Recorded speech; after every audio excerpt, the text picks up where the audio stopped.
ایک نئی صبح ایک نئے سبق کے ساتھ السلام علیکم ورحمۃ اللہ وبرکاتہ۔ الحمدللہ، کل کے لیسن میں ہم نے 5 حروف کو سمجھنے اور سیکھنے کی کوشش کی۔ کہنے میں وہ صرف 5 حروف ہیں، لیکن آپ نے سوچا ہے کہ وہ 5 حروف قرآن میں اب کتنی بار آئیں گے اور ہر حرف کے بدلے نیکی میں کتنا خوبصورت اضافہ ہو جائے گا۔ ایسے ہی آپ کی نمازیں کتنی خوبصورت ہو جائیں گی جب ہم انہیں مکمل مخارج کے ساتھ ادا کریں گے، اور جب نمازیں خوبصورت ہوں گی تو اللہ کی محبت اور اللہ سے رشتہ کتنا خوبصورت بن جائے گا، اور پھر عبادتوں میں بھی مزہ آنے لگے گا۔ جو حروف ہم نے پڑھے ان میں یہ والے 5 حروف شامل ہیں، اور اب ہم مزید اس سے اگلا حرف لیں گے اور آپ کو سکھانے کی کوشش کریں گے۔ بسم اللہ الرحمن الرحیم۔ الحمدللہ، ہم نے اس کا لاسٹ لیسن جو کیا تھا اس میں ہم نے 5 حروف کو سمجھنے کی کوشش کی تھی۔ ان 5 حروف میں الف، با، تا، ثا، جیم، یہ 5 حروف تھے۔ آج جو ہے ہم نیکسٹ لیٹر سے شروع کریں گے جو کہ ہے ہا۔ یہ دیکھنے میں کچھ اس طرح سے ہوتا ہے اور پڑھنے میں اس طرح سے پڑھا جاتا ہے۔ یہ جو ورڈ ہے ہا، اکثر لوگوں کو یہ پڑھنے میں مشکل آتی ہے، لیکن اب ہم اس کا طریقہ دیکھیں گے کہ وہ کس طرح سے اس کو آسانی کے ساتھ ادا کیا جاتا ہے۔ آپ اپنے ہاتھ کو اپنے منہ کے سامنے کریں اور سانس باہر کی طرف لیتے ہوئے اس حرف کو ادا کرنے کی کوشش کریں۔ ہا، ہا۔ اور اسی طرح سے اگر آپ کسی لفظ کو ساتھ ملا کر پڑھیں تو آپ کو آواز زیادہ واضح اچھے سے سمجھ آئے گی، جیسا کہ الرحمن، الرحمن، ہا، ہا، ہا۔ اسی طرح سے آپ پیچھے والے لفظ سے ملا کر اس کی کوشش کریں تاکہ یہ آپ کو خود سے اپنے کانوں میں اس کی آواز سنائی دے۔ الرحیم، الرحمن۔ اس طرح والے حروف میں آپ ان کی پریکٹس کریں اور اس والے حرف کو سمجھنے کی کوشش کریں۔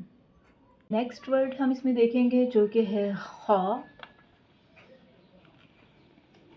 دیکھنے میں خا کچھ اس طرح سے ہوتا ہے اور پڑھنے میں اس طرح سے پڑھا جائے گا۔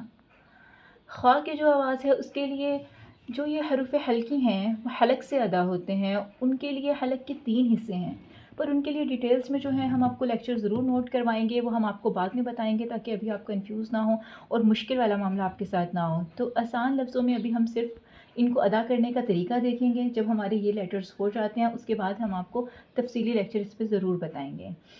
اب ہم حلق کے حصوں کو سمجھتے ہیں۔ ایک جو حصہ ہے ادھر سے ہم نے ادا کیا ہا، جو کہ حلق کا جو ہے درمیان والا حصہ ہے، لیکن اب باری ہے خا کی۔ خا کو ہم دیکھیں گے، یہ منہ کے قریب والا جو حصہ ہوتا ہے جسے ادنیٰ الحلق بھی کہا جاتا ہے، وہاں سے ادا ہوتے ہیں، اور اس کی آواز جو ہے وہ بہت موٹی آتی ہے۔ خا، خا۔ اس حرف میں آپ کی زبان اوپر کی طرف اٹھنا اور منہ کا کھلنا انتہائی ضروری ہے، اور اسی صورت میں آپ کو وہ والا ساؤنڈ ملے گا جو خا کا اصل ساؤنڈ ہے۔ خا، خا،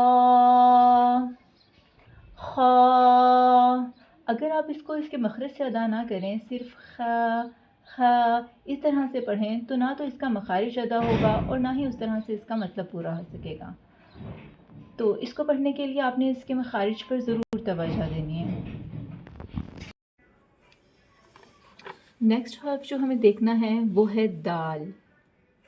لیکن اس دال کو سیکھنے کے لیے، کیونکہ اس سے اور بہت سے لفظ جڑے ہوئے ہیں، جب اگر ہم اس دال کو سیکھیں گے تو باقی بھی بہت سے زیادہ، ایک تو پچھلے والے حروف کی ریویژن بھی ہو جائے گی اور نیکسٹ بھی ہمیں جو سیکھنے ہیں ان میں آسانی ہوگی۔ اس کے لیے آپ کو تھوڑی سی مشکل چیز کو سمجھنا پڑے گا، اور وہ ہے یہ۔ یہاں پہ آپ تھوڑا سا اگر فوکس کر لیں تو باقی حروف میں ہمیں بہت آسانی ہو جائے گی۔ یہ آپ کے سامنے جو ہے یہ زبان کی ڈائیگرام ہے، اور اس میں جو ہے ہم آپ کو یہ بتا رہے ہیں کہ یہ والا جو حصہ ہے اس کو ہم زبان کی نوک کہہ سکتے ہیں، لیکن اس نوک کی ہم نے استعمال نہیں کرنا۔ ہم بات کر رہے ہیں اس زبان سے تھوڑا سا پیچھے والا حصہ، جسے عربی زبان میں تو ظہر طرف اللسان کہا جاتا ہے، لیکن آپ کی آسانی کے لیے ہم اسے زبان کی سطح کہیں گے۔ تو اب جب بھی میں آپ کے سامنے یہ والی بات کروں کہ زبان کی سطح کی جو ہے وہاں سے یہ حرف ادا کرنا ہے اس حصے سے، تو آپ کے ذہن میں فوراً آ جانا چاہیے ظہر طرف اللسان، زبان کی سطح، مطلب ہم اس زبان کے کنارے یا نوک کی بات نہیں کر رہے، بلکہ ہم اس سے تھوڑا آگے جو حصہ ہے ہم اس کی بات کر رہے ہیں۔ تو اسی سے ہم آگے دیکھ لیتے ہیں، ہم بات کر رہے ہیں دال کی کہ دال کو کس طرح سے ادا کیا جائے گا، اور اس کے لیے میں نے آپ کو سمجھایا ہے کہ ظہر طرف اللسان آپ کی آسانی کے لیے زبان کی سطح۔ اس میں ہم دیکھ لیتے ہیں ہم اپنا ورڈ دال، جو کہ لکھنے میں کچھ اس طرح سے آتا ہے اور پڑھنے میں ہم دال کو اس طرح سے پڑھتے ہیں۔ ڈائیگرام میں نے آپ کو طریقہ بتایا ہے کہ زبان کی سطح ظہر طرف اللسان، لیکن آپ کی آسانی کے لیے زبان کی سطح جب سامنے کے دو دانتوں کی جڑوں سے لگے۔ جڑ کون سا حصہ ہے؟ جہاں سے دانت نکلنا شروع ہوتا ہے۔ اب آپ کو سمجھ آ جانا چاہیے کہ جڑ کون سا حصہ ہے جہاں سے دانت نکلتے ہیں۔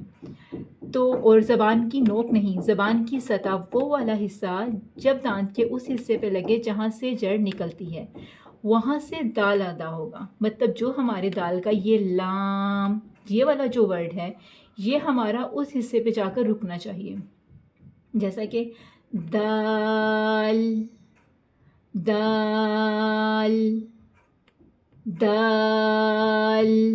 جب یہ لام ادا ہو رہا ہے دال کا، تو آپ اگر فیل کر رہے ہیں کہ آپ کی زبان جو ہے وہ ان دو دانتوں، سامنے والے دو دانتوں کی جڑ سے لگ رہی ہے، تو آپ کے دال کا مخرج صحیح ادا ہو رہا ہے۔ دال، دال۔ اب ہم نے یہاں پر تا لکھا ہے کیونکہ دال اور تا دونوں کا مخرج ایک ہی ہے۔ تا میں بھی ایسا ہی ہوگا، زبان کی سطح جب سامنے کے دو دانتوں کی جڑوں سے لگے، تا،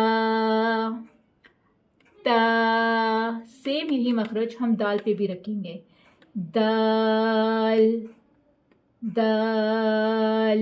آپ کا لام جو ہے وہ زبان کی جڑوں پر ختم ہونا چاہیے۔